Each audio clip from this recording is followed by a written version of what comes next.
How much did you personally gain from the sale to the private equity group? I'm not allowed to disclose the details of the transaction, sir. Was it over? Why not? Because that is part of the transaction's restrictive agreement, sir. Was it over $1 million? I'm not allowed to say, sir. Was it over $2 million? I'm not allowed to say the amount. It was a lot of money, though, wasn't it? I do not believe it was worth my freedom, sir. But you did at the time. I did not, sir. Okay. Why'd you sign the agreement? Because it was, for the lack of a better term, I was compelled to sign the agreement in order to fall in line with the group, sir. Here's why I think you signed the agreement, and I don't mean to offend you. It's okay. I've seen these kind of transactions before. This is going on all over the country. That is correct. I think the private equity group came in and offered you and your partners a huge sum of money in the millions, and I think you took it. And I think later you regretted it, and you wanted out of the deal. And I think that's violates the freedom of contract. And I will bet, no offense, doctor, I will bet that you wouldn't be willing to give back the millions of dollars that you took away from the sale in order to get back your freedom to practice.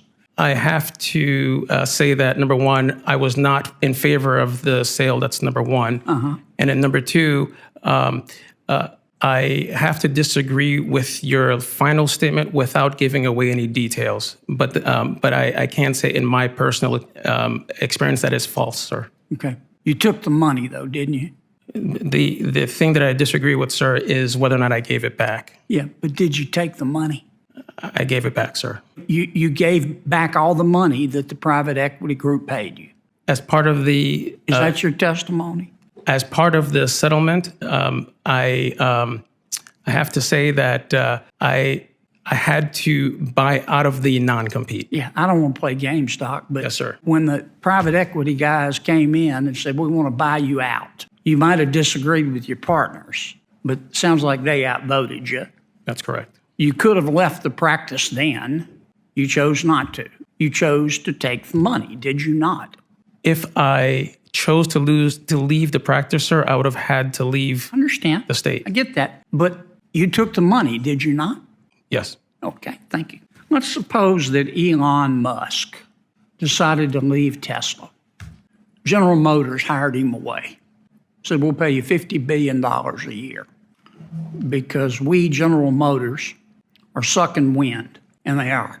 If we sign you up, we want an employment contract, and we're going to show you all our intellectual property, and we're going to insist that you sign a non-compete agreement. Now, you got General Motors, you got Elon Musk.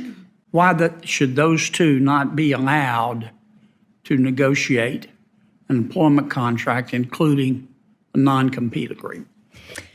As I explained to Ms. Smith, I'm less worried about wage-suppressing effects of non-competes on very high-wage workers. Obviously, Elon Musk would be able to negotiate a non-compete with a new employer. Would you have any problem saying that's okay?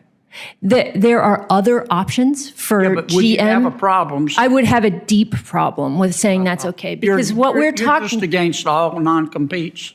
Because of their effects on the economy, their effects on negative effects on workers, negative effects on consumers, and negative effects on the economy more broadly. I just don't think you're very objective. I don't think you're a very objective witness. It's been my experience that most of these issues, there are always two sides. And no offense, you're entitled to your opinion. I enjoyed listening to you, but I can tell from your breathless presentation that you just feel passionately about this, and I respect that, but I think you're kind of blinded by your ideology. That's just my point of view. But I thank you for being here. And I went way over. Give Tina more time. Because she stayed within her limits, and I went way over. And I got to go vote. All right.